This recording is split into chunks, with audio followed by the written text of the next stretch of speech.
Welcome to Nerds Amalgamated, a podcast that covers the latest events in science, pop culture, and gaming. I'm the professor, aspiring game developer, sci-fi aficionado, and completely and undeniably a geek trying to take over the world. I'll be breaking down the news from tech to gaming. I am the DJ, a humble nerd, a big weeb, and a watcher from the halls of the multiverse. Just kidding. Anyways, I'll be breaking down all things comics to movies to anime. Join us and stay hydrated as we quench you with witty banter, unintentionally hilarious hot takes, and trivia more fun than a night at the pub, courtesy of Nerds Amalgamated. Welcome back to another episode, Nerds Amalgamated. How's it going there, Professor? Pretty good. I've just done a first aid course, so I know how to handle any sort of problem.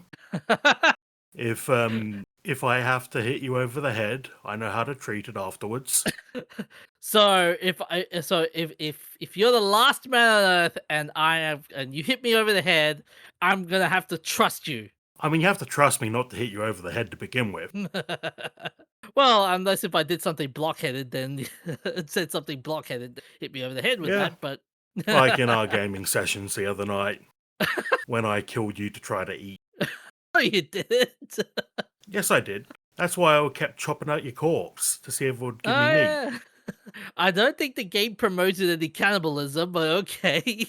No, it didn't, but it's good to know that. So next time we're in a desperate situation, I know I can't eat. Yeah, I gotta say, this week has been crazy with a lot of revelations, a lot of gaming-related stuff, big gaming-related stuff. Like the Ashes of Creation being shut down, for example. Yeah, I never got into that game, so too sad about that. Fair enough. Anyways, so this week we're going to be talking about you can go to jail for stealing RuneScape gold now, the smell of history, and Markiplier versus Hollywood. So, Professor, take it away with our first story. How did you say his name? Markiplier. It's Markiplier. I thought you were saying that wrong the other day, but Markiplier, not Markiplier. Okay. You need new glasses. Yeah. I think my glasses are now like 15 years old now, so yeah. It is about time I need to get some new ones. Serious, not medical advice. Get new glasses. Fair.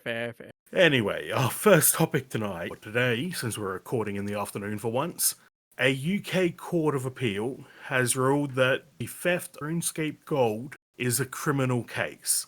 So the backstory is that Andrew Lakeman, a former Jagex content developer, has been accused of accessing player accounts either by hacking or by using the account recovery team's credentials to gain access to the account, and taking the RuneScape gold out of the accounts and selling it for Bitcoin. Yeah, fat chance he can do that now with what's happening with Bitcoin, with a crash. Yeah, though everything's crashing at the moment. Oh, even worse when you look at Ubisoft right now. Yeah, it's a bad time to be invested in Ubisoft. Right now, as of now, it is now 4.04 euros. Dude, and how does that compare to last week, since apparently we are now a stock ticker? Last time, I think it was like $6 or something. A month ago, a month it was $6 10 euros, 6.10 euro. Still on the way down. Dude, if it gets to $3 euro, I'm buying that. With Jagex buying crypto, damn, that's some boldness.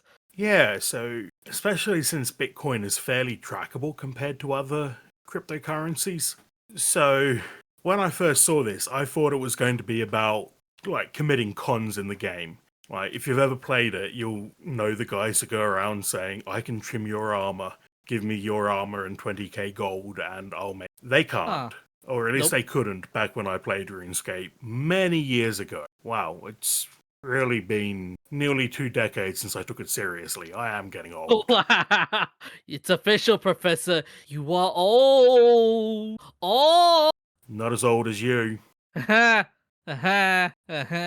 So the legal term of interest is that the gold is rivalrous, which is a term that it basically means zero sum. If one person takes or spends something, the original owner loses it. And because you can take the currency, the RuneScape gold, out of the account and the person no longer has access to it, it behaves more like personal property than information, which is like, I can't take information out of your head, except perhaps with a concussion causing memory loss, but that's hard to target. So, since it's going to be tried criminally and they're treating it as a case of criminal theft, it makes me wonder what other in-game items have real-world value and or are treated as real-world property, despite what every game developer says, which is that in-game items have no real-world value, unless Do you're you Valve and talking about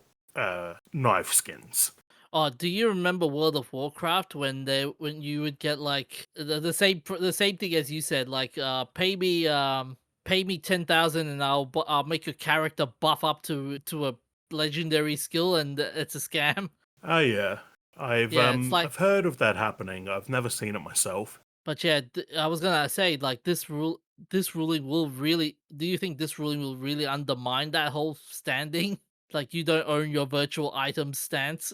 Well, it does raise the interesting question: if stealing somebody's RuneScape gold is a criminal theft, then is hacking their account also criminal? Because one of the Yeah, key things is that the end user license agreement for RuneScape says that the RuneScape gold doesn't have any inherent or real world monetary value, and that it is not the player's private property. So, based on the precedent of saying that it's a criminal case, it could be argued that it is personal property and that having your account stolen is a theft. So, hackers stealing your account could be a theft that could lead to someone going to jail, which is really interesting to me because it's an intersection of the real world and games we haven't really seen before. yeah. And I wonder if in the UK this could affect games like Online, which are entirely designed around like scams and cons. Like half the game is people faking their identities so that they can join an enemy corporation, which is the EVE Online version of like a clan or basically a gaming group, and getting executive power to steal all of the items from that corporation. You mean this also reminds me of, remember when Fallout 76 came out, and what part of a lot of the Fallout was someone found a developer room, and what they did was they get like the high end they get like a low account, and then they that steals all the developer stuff and then transfer it to a different account of the same person. It was called snowballing or something like that. Interesting. So, yeah, could that be a crime? The developer room isn't part of the game officially, but Yeah. if you manage to hack in an item, are you now committing a crime against the developer? Yeah, this is going to yeah, you have to wonder, like, how might this change how game studios responds to hacks, exploits, and insider abuse. It's gonna be nuts. Yeah. But then one has to wonder though, like, having employees hacking into players, does this ruling give players more legal protection, or is this just another like legal comp complexity? Oh, that's scary. Like, could a player who has a high level account and gets banned take Jagex to court and say, I had my account stolen from me when Jagex banned me? Sorry. Because that player would have a ton of gold and items. Hmm. And if that player has their character stolen, well, banned by Jagex because they are abusive or a hacker or whatever's going on that leads to them getting banned, could they then have some sort of legal retribution against Jagex? I don't know. That's a really interesting question. And I don't think we'll have any answers until this case shakes out and then a couple more cases shake out. But the lawyer in this article, who was, sorry, just forgotten the name, Anna Poulter Jones, has suggested that the Jagex might have to crack down on real-world trading sites, which has always been against the rules of Minecraft, RuneScape, not brain fart. It's always been against the rules of RuneScape. And one of the key things about real world trading is that they want to keep that separation of the real world and in-game currency. So they have a whole bunch of limits, even back when I was playing 20 years ago, trying to stop people from trading ridiculous amounts of gold to another player to then receive a real world payment. So there'd be like a limit on how much gold you trade in one transaction, as well as a bunch of other things to stop you getting scammed. Like if you were giving someone 20,000 gold for a wooden sword, it would be like, this value doesn't add up. Are you being scammed? Oh, yeah. Oh, by the way, that what I was saying about Fallout 76 with the break-in of the dev room, they call it smurfing. That's the term. Okay, When you that's have a bit Smurf different to account. what I've heard smurfing is called in the Yeah, past. Smurfing used for in the past. yeah. So basically, for those who are initiated, so basically, you get a level 1 account, you go into the developer room, and you get all the good stuff, and then you go away, and then make a duplicates of those good accounts, and transfer it into your main account, and you're good to go. Yeah, so that's to muddy the chain of custody of cheated items. Yeah. But smurfing is a term that I always understood to mean when you take a high level player and create a new account and they play against noobs, which obviously leads to them Yeah. completely wiping the floor. So, yeah, that's a bit of a different definition to what I'm used to. Fair enough. What's interesting is this case. Could you see this extend to a whole other parts of gaming, like your skins, your loot boxes, your NFTs, your battle pass rewards? Yeah, and the thing I'm most interested in is the implications for stop killing games. Oh If boy. it can be argued that in game gold has real world value, then if you have a game that is shutting down and you have a ton of gold in that game, then they're really taking away something of value. So to me, that sounds like it would be a violation of whether the in game item is rivalrous. But not a lawyer, so take it with a grain of salt. I'm curious to ask though, when you heard that RuneScape Gold is now legally property, what was your gut reaction? Like, was it sensible or absurd, and why? I initially thought it was absurd because it's an in-game item. How can it have, real world value Yeah. other than the fact that people will pay money to have in-game items? But how can it have a value that leads to a criminal charge? But the more I thought about it, the more I started to that if we're going to be doing more and more stuff online in the metaverse, which Meta themselves have just distanced themselves from massively in the last few weeks. Perhaps we need these cases to help develop laws for whether we actually own our in-game currencies in future games or for our in-app purchases. I remember there was a class action against Apple years ago, back in 2010, 2011, thereabouts. There was Apple were willing to take your money and give you a credit on your iTunes account, which could then be spent incredibly easily as an in-app purchase. And that case is part of why it's there's so many like double check moments before you can purchase an in-app purchase Yeah. because they don't want to fall afoul of that class action again. But most EULAs that I've bothered to pay attention to say that credit on a online store is non-transferable and can't be rid with cash and all that. So I wonder if this would apply to that as well. Yeah, but I think now with this reasoning, I think it is safe to say that criminal law doesn't really care about your EULA. To be fair, law doesn't really care about the EULA.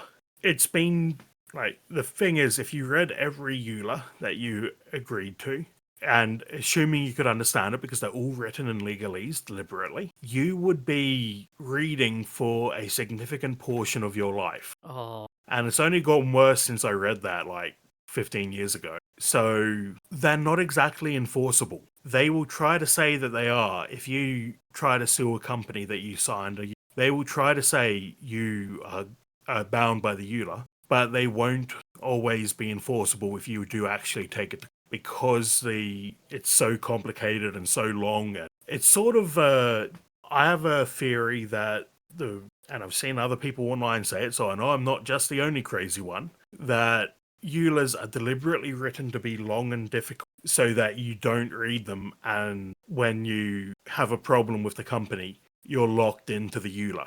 But yeah, when it comes to actually going to court, they're not entirely enforceable. So yeah, who knows? Yeah. It's Like, it's a legal process. It's going to take a long time. yeah. And what's going to be what's going to be interesting with this entire ruling is the fact that players aren't just gamers anymore. They're just going to be a bunch of unemployed laborers feeding the digital economy. What? Yeah, the players aren't going to be gamers anymore. They're just going to be like unpaid labor feeding the digital economy of the game. I still don't understand what you're saying. As in, your players, they're not going to play the games anymore. They're just going to be like farmers for for other people. So you're saying that gold farming, which is a thing in MMOs for decades, Yeah. is going to take over and people only gold farm. Yep. I think you're wrong. I think because gold farming has been around for decades, I think if it was going to take off, you think it is, it would have happened by now. Hmm. And it's only really a thing that's worthwhile if you live in a low cost of living country. Because the way it works out, if you can play a game for an hour and earn 100 gold, you then want to sell that to someone. That person has to decide that their time is worth more than whatever you're charging for 100 gold. So just to keep the math simple, let's say you charge $10 per 100 gold. So that means that somebody's time has to be worth more than $10 an hour, and they have to decide they don't want to engage with the game for that hour. They'd rather pay someone else to engage with the game instead. And I think people want to engage with the game. That's the whole point of playing a game. Yeah. And also, I think people in first world countries consider their time worth more than they could get gold farming. So they'd go and get a job doing something for more money. Because gold farming is sort of limited by the being international. If anyone in any country can sign up to be a gold farmer, and there used to be huge, it used to be huge in places like China. There'd be people playing the game on several computers at once. No, yeah, I remember those. Yeah. Yeah, so you're competing against someone who is willing to work for a lot less than you. That is a massive downward pressure on the wages you can get from. So I think most people won't earn enough to bother being a gold farmer, and then they just want to play the game anyway, so they're going to go and do quests or whatever instead of spending all day chopping down the same tree. Yeah, I think I can see that. Yeah. As a game developer yourself, listening to this sort of reasoning, what's the first thing that's now making you nervous? Well, thing that makes me nervous is what I've already mentioned, that a gamer might have a legal recourse to being banned for toxicity. If somebody's invested a bunch of time and money into their account, then I think it's I'm not saying it's unfair for them to expect some sort of recourse if they get banned, but I think you'd have to argue it out in court or take a settlement. And I think the problem there is that we'll get players who are toxic or cheaters or something detrimental to your game arguing to be unbanned because the in-game currency is real currency, basically. So I'm interested to see how this shakes out and how the next one shakes out, and Wouldn't this so also on until we get actual laws about this. wouldn't this how do you think this will land with the indie devs versus AAA studios with what you were saying? How there's legal recourse for this. How do you think this will land with indie devs Well, there's not and really such a AAAs? thing as an indie MMO. I Hmm. think it mostly applies to MMOs. And MMOs require a huge team, so there's not really such a thing as an indie MMO. Yeah. So, yeah, I don't think it's going to affect indies much. It'll mostly affect AAA. Okay. So this will protect the AAA studios. Do you think publishers want this type of legal recognition, or are they terrified that one comes next from it? Jagex isn't involved, so I'm not sure what the response of the publishers will be here. I mean, currently the EULA of almost every game is in direct opposition to this argument that in-game gold is rivalrous. Yep. So perhaps they won't be interested in this case going ahead and setting the precedent. I think I can't really say. I don't know enough to say, really. So, if the courts recognize digital assets as property, is the idea of owning nothing in games officially dead? Yeah, if the items in your account are actual property that you can charge someone criminally for taking away from you, then every game that wants to deal in the UK will have to meet that law, which is going to be a lot of games. I can't imagine most games are going to cut out the UK. Oh, I could imagine FIFA players would be going nuts over this. Yeah, that's an interesting question because people dump a lot of money into FIFA in-app purchases. Yeah. So, yeah, that's a company I could imagine not wanting that to go through because a big part of FIFA or that FIFA strategy is that you don't get to keep anything when the next game comes out because they only keep the servers up for a couple of years and they seem to rely on churning you to the next game really rapidly, which is the only way to really get the latest team roster and the newest features. So, yeah, well, I mean, I don't play sports games, so I don't know the full details, but I do know that people dump a lot of money in in-app purchases in FIFA. Oh, And dude, in yeah, your end, I think Pokemon will be will be crazier as well. I mean, you can dump a lot of money into Pokemon Go, but I haven't personally. I've mostly avoided spending money. But that Hmm. is another good question. Pokemon Go has a bunch of, like, is my Pokemon storage, does it belong to me or can it be taken away from me? If it can be taken away from me, is that a theft or is it this case Oh, is arguing that would be a theft? I would then want to argue that taking away my Pokemon storage by shutting down the game is also a form of theft, and we get back to what I was talking about earlier. So yeah, don't take my Pokemon away. on that note, we should move to the next topic. Okay? So we have the story about the smell of history.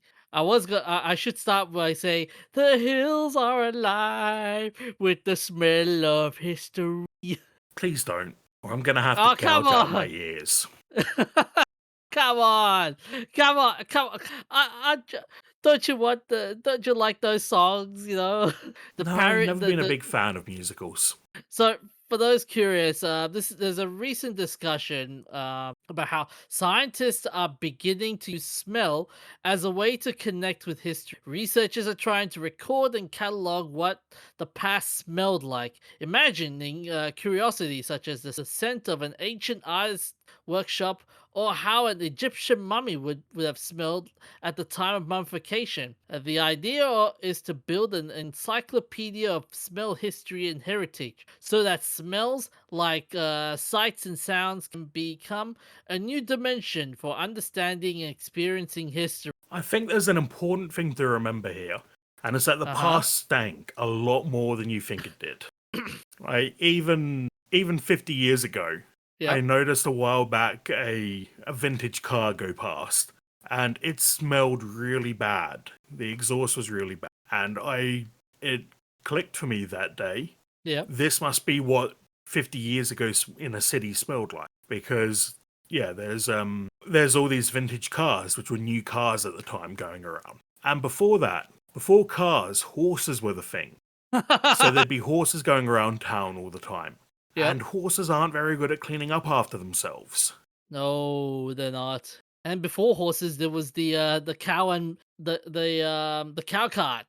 Yeah, so animals, sewage, contained sewage like we have today is a fairly recent invention. Yeah. Yeah. I mean, the Romans had sewage lines, but they were like lost technology for a long time during the medieval period. So people would throw like buckets of waste out the window into the street and let it just run down the gutter. And I remember reading, people back then would wear high heels to keep their feet out of the muck. So yeah, my point is that the past stinks. Yeah, but then, yeah, yeah. I was gonna say, yeah. Do you want? But it's insightful, you know. You can teach future generations how the past was, what the past was like. I mean, yeah, it's probably valuable information, and there's probably things you can say about ancient smells.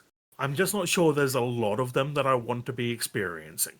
So how are they doing it, D? So the scientists collect air samples, historic objects or places, old books or ancient Egyptian mummies, and use the tools like gas chromatography, mass spectrometry to identify volatile compounds, the chemicals that make up the smells. Then trained panels or sniffers help interpret how these smells feel to a human nose. And then these chemical profiles can help researchers understand more about how objects were used, served, or degraded, and can help even used to recreate smellscapes that may be released in museum exhibits. For example, scientists plan to create a mummy scent perfume that matches what the material naturally gives off so visitors can experience it. Now, when I think about it, can you imagine just go like try try out this new scent called mummy scent? So, Well, for some me, perfumes are advertised as smelling like leather and paper, oh god, and leather and paper are kind of like old books. So Mhm. you could have old book perfume. So yeah, I could see people going for Egyptian tomb perfume. That we should copyright that name in case if it comes out. Egyptian tomb, that's ours. We made that. We make that name.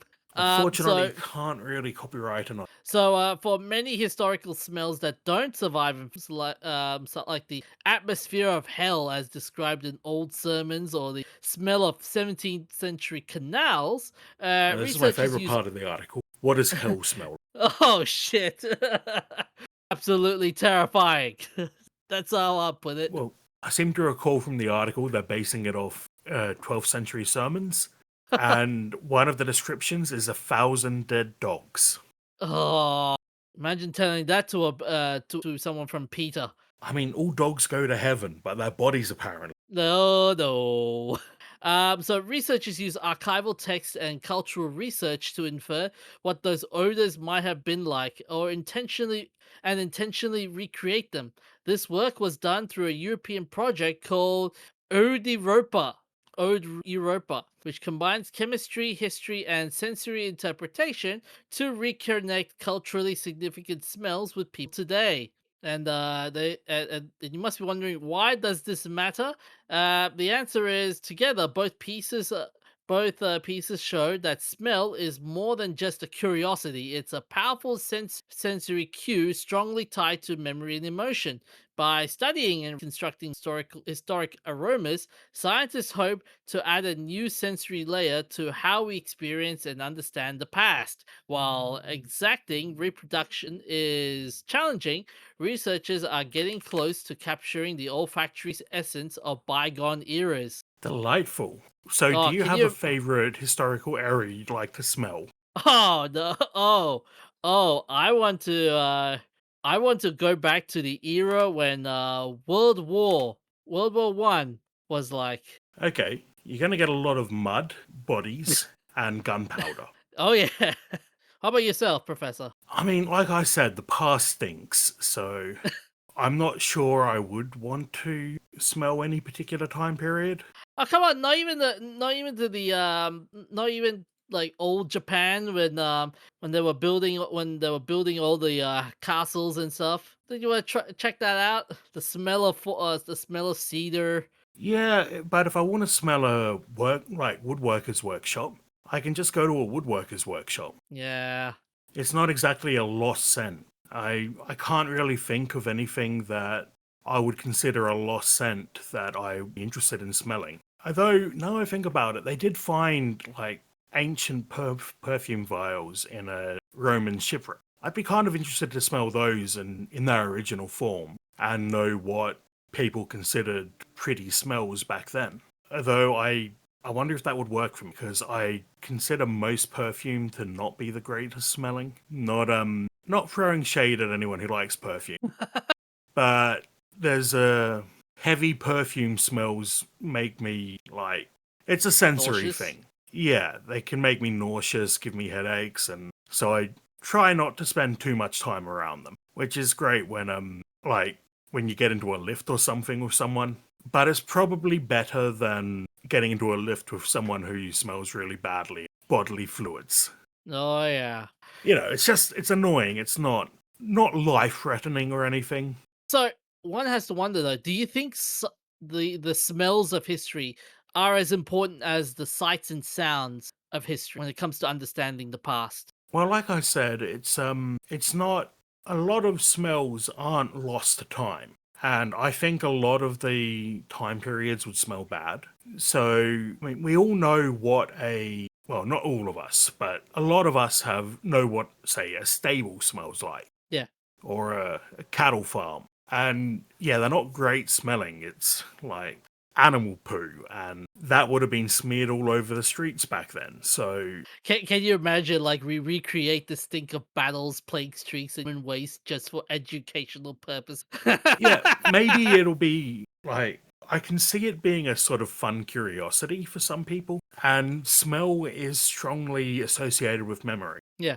So maybe, yeah, having a strong memory response to a smell will help you to sort of get in the mood to experience ancient times. But then again, though, like some smells can get lost forever. Although one has to wonder, like, which smell do you think will be lost forever, and can science bring it back? Well, yeah, extinct animals, extinct plants. Yeah. There was a quite well-known German plant called Silphium, and it's extinct, but at the time it was considered a highly effective birth control. Oh. But it wasn't just birth control, it was also used in cooking. So it must have had some flavor or smell to it that enhanced the cooking. But it's extinct now because they never figured out how to cultivate it, and they foraged it into extinction. So yeah, what is the smell of silphium?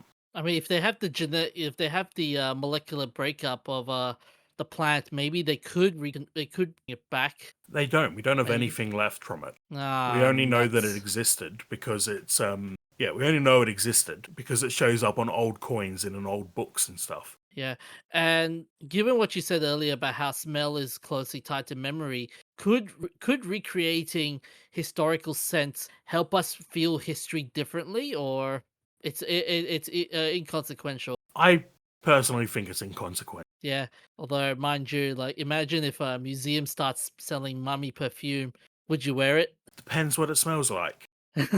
It's like, okay, we're gonna try King Tut number 15 by Chanel, or Ramses 15 by Dior. And for the women, we have Cleopatra. Oh no! Oh, Nefertiti. That's another one. That would be another interesting bit. Would be would it be used as can you imagine being used as a gimmick? Yeah, all the time. Oh yeah, yeah. Although with the whole like putting mummy perfume though, like one has to wonder though, are we going to be romanticizing the past by choosing just the pleasant smells to create like your old libraries or your artist studios or your your woodcutter's shed, for example? Probably. And then the other problem would also be when you're putting historical smells, like as we were talking about with the whole disgusting smells and stuff. Could you see it also as a clash of ethics in terms of exposing the audience to these disgusting smells? No, no, why would it be? Like, you'd consent to smelling the past. You wouldn't, it's not like you're running up to someone and spraying perfume in their face. Yeah, it's true. It's true.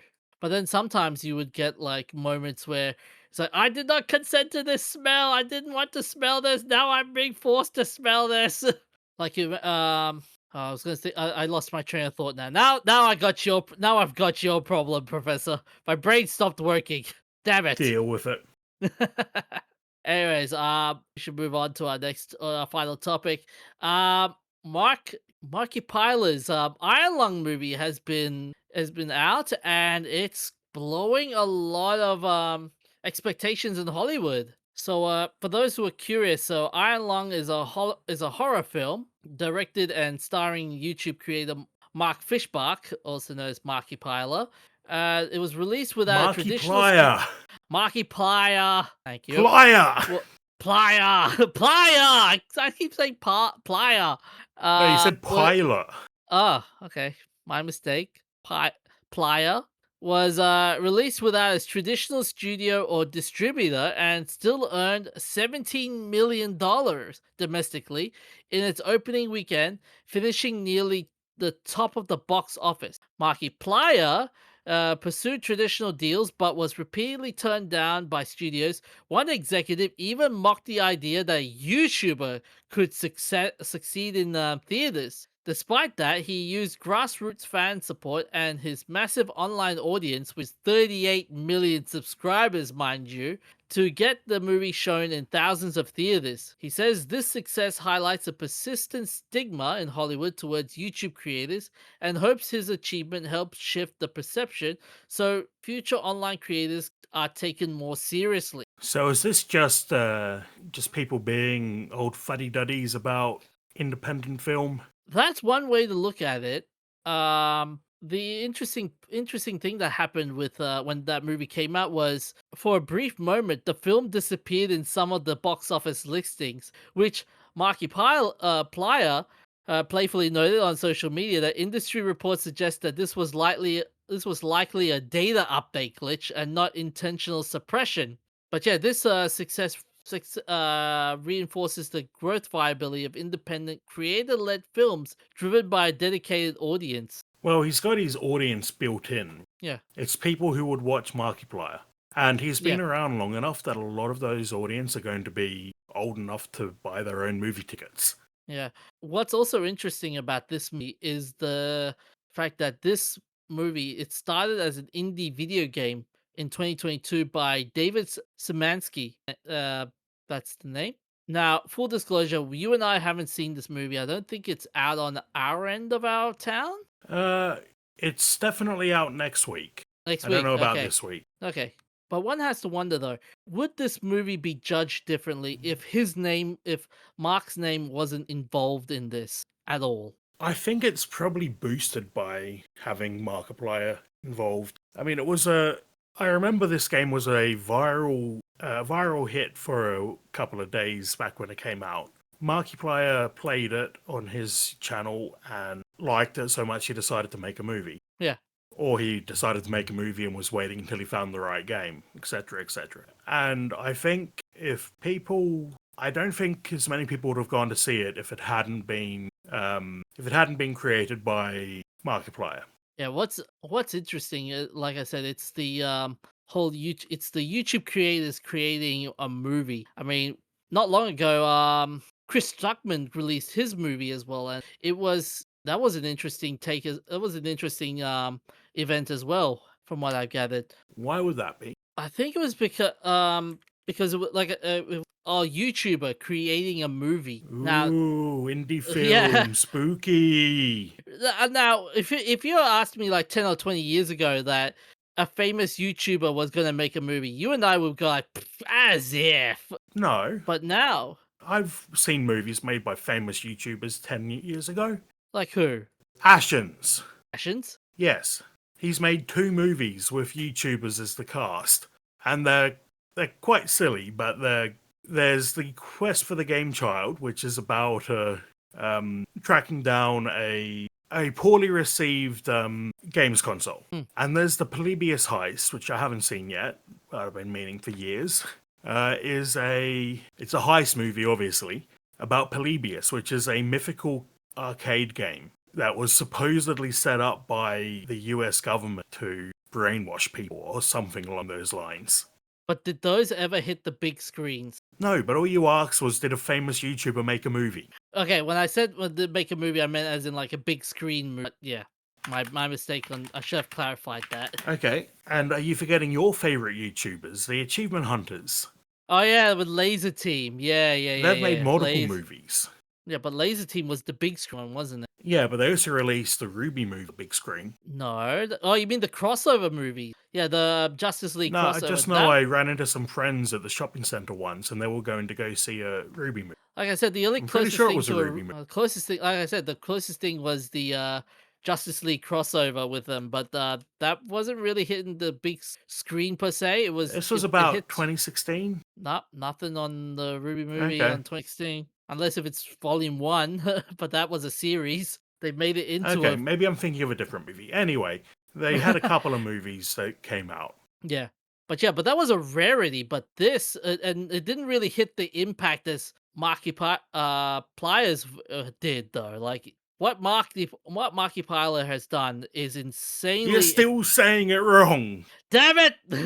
Markiplier's movie has done. It's amazing in a sense that like you've done, like he's done it. Like built a movie and has gained $17 million in domestic market and has a lot of Hollywood people like quivering. Why? There's been breakout indie movies every year for the last since movies were a thing. But this was solely without any no Hollywood studio has touched it. This was solely from creator funded films. Yeah, and so was Laser Team. Laser Team was I thought there was a studio that got besides Roost there was another studio that got involved in it too. That was before the Warner Brothers thing, wasn't it? Anyway, there are YouTubers who have made movies independently and released them in cinemas independently before. Markiplier is not doing anything new. Okay, I can see that. I So don't you get think why it's there's so much panic over Markiplier doing it. I mean, a lot of people would be suspecting that it could spark a wave of indie creator-led films, but then one could say it could also be a one-off success story. Probably. Just because you can make funny videos about games on the internet doesn't mean you can act. Ooh. But what's also interesting is the fact that you have to question: do you think his audience has saved the film, or could the story succeed on its own if it was told by a traditional director? Yeah, I think it could succeed on its own. I just don't think it would have done so well. Yeah, that's fair. That's fair. Anyways, we'll take a short break and we're back with our shout outs and wacky movie.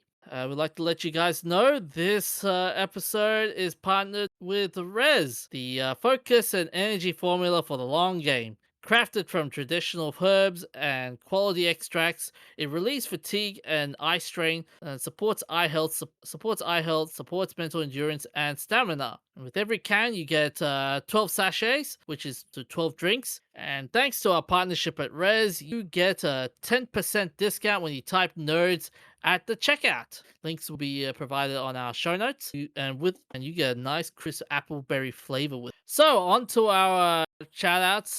Professor, what's our messed up moment in nerddom? Do you like submarines? Yes. Because I've got another inventor who was killed by his own invention. Oh god.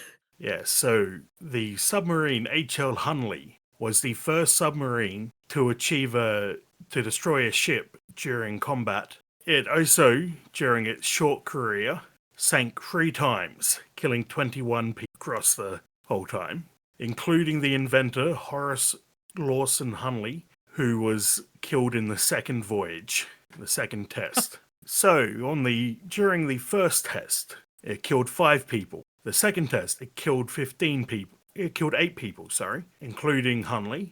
So they retrieved it again and sent it off a few months later to sink the ship Housatonic. So this was during the American Civil War.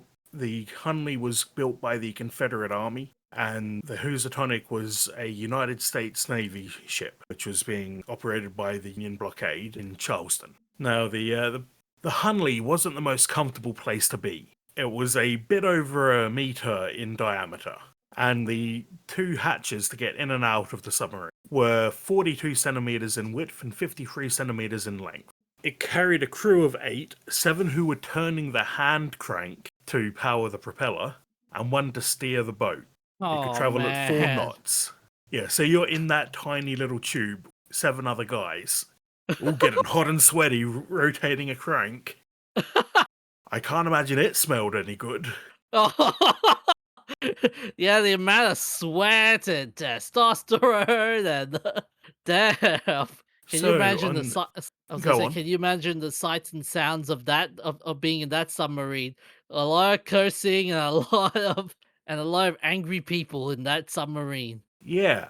So because this was an early submarine and they didn't have any real torpedoes, the initial plan was to have a floating bomb that would be towed along by the submarine and it would travel underwater with the bomb on the surface and tow it into the enemy ship. They gave up on that because of technical implementation issues and developed a spar torpedo, which is basically a bomb at the end of a stick attached to the front of the submarine with the intention that it would ram the enemy ship. But wouldn't the blast radius of that destroy the submarine in its process? Funny you should say that because that's what happened. Oh dear.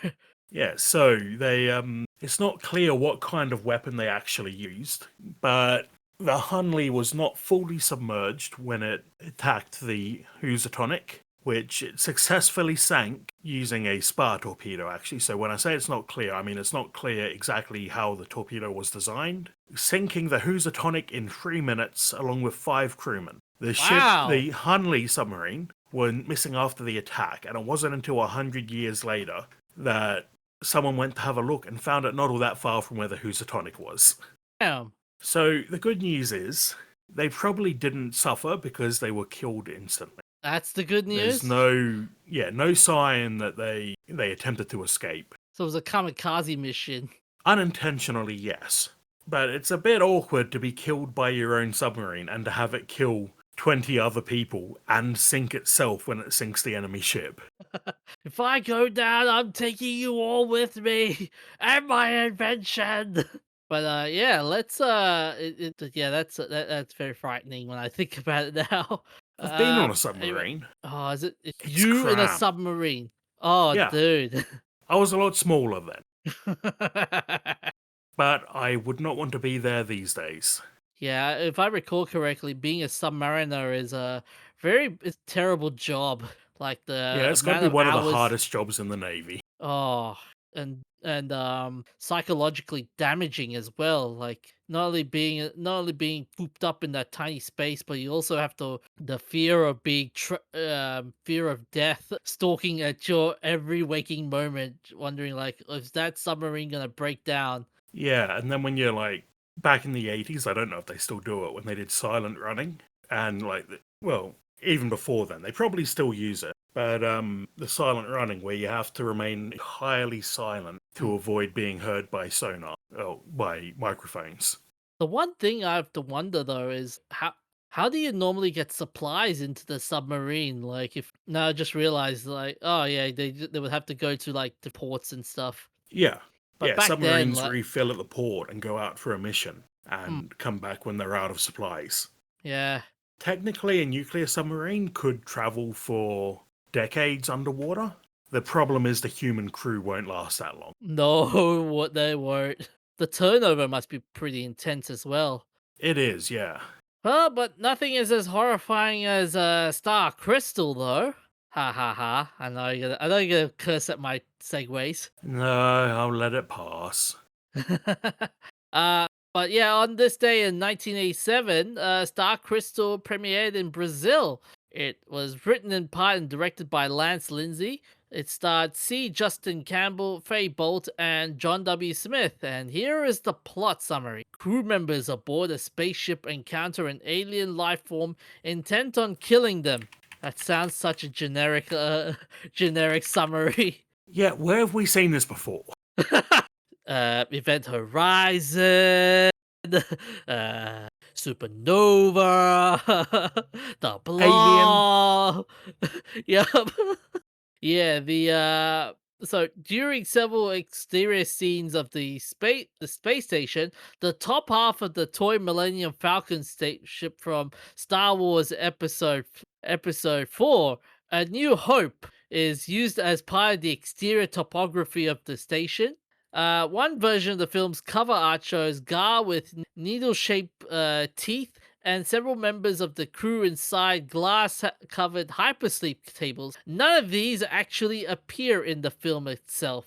Stefania Christopherson, who wrote and sings the ending theme Crystal of the Stars, was the voice of Daphne Blake in the cartoon series Scooby Doo, Where Are You? In 1969. Can you imagine playing that song in a horror movie? Break the tension of the horror movie with that song. Scooby Dooby Doo. Oh my god, why are you playing this? Yep. In brief moments, a device with two tubes with rotating red lights can be spotted in the background. This is the same prop used in Star Trek II, The Wrath of Khan, and in Airplane 2, the sequel, which purpose isn't revealed.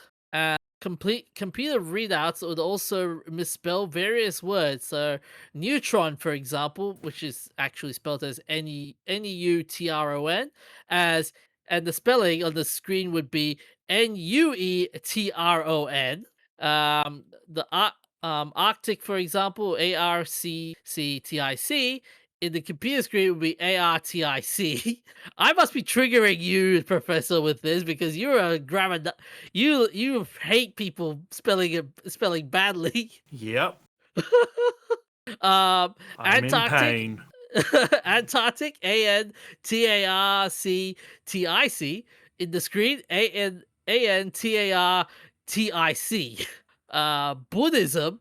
Now this one's gonna trigger a lot of Buddhists, so apologies. Buddhism, Buddhism on the screen, Buddsim, and Judaism, Judasim in the screen, Judisum. Someone was not having a good day with the spelling. No. So, Star Crystal marked Eric Wasner's first time working an independent producer after serving as a production assistant on The Shining and the Cheech and Chong films Nice Dreams and Things Are Tough All Over. This film was designed to be a mashup of E.T. and Alien that would be done on a frugal budget in order to appeal to New World Pictures once filming had wrapped. Production began in 1983. As Worcester was a devout Christian, he worked some aspects on Christian doctrine into the film's story, with the creature's face turned motivated by its exposure to the Gospels of Matthew, Luke, and Mark when it takes over the ship's computers. Yeah, think of what you will of that. Director Lance Lindsay calls the film the worst, and I quote, the worst nightmare I've ever gone through, citing a myriad of production problems that affected Star Crystal, such as Worcester needing to edit the film himself due to the Newport Beach-based investors refusing to sink any more money into the production. One of the leading men being stricken with severe fever that lost 7 of the planned 12 shooting days, and one actor developing ego problems and refusing to return to the set when needed. Special effects coordinator Louis Abernathy accused Lindsay of looking for scapegoats and said the problems with the film stemmed from Lindsay's ineptitude as a director and screenwriter. But that's wild. The creature was built by Worcester in his bedroom using BF Goodrich material and condoms from the creature's irises. Lindsay was dissatisfied with the end result of the creature, describing the final model as resembling a melted candle. The creature had 27 separate head movements and required 14 operators to work it. Yeah, I want to watch this movie now and just see how bad was this movie. Go ahead. Crack it down and watch it. I will. Suffer. Oh, I will. Oh, that I want. I don't know whether I want to suffer that badly, but okay. Hey, Anyways, it's not the room. You're tearing me apart, Professor. You're tearing me apart. So anyways, that's all we have for this week. We'd like to let you guys know this podcast is listener supported, and we rarely do get sponsorship. So please consider sending a tip to our Ko-fi page at kofi.com/nerdsamalgamated. The link will be provided on our show notes. You can check out on our audio platforms on Spotify and iHeartRadio and other audio platforms. You can also We also do Twitch streams. We play games and yap on fun stuff. We also have our YouTube channel and on our social medias like Instagram, TikTok, and Facebook. So stay happy, stay nerdy. See you guys. Look after yourself, stay hydrated, and we'll see you next time.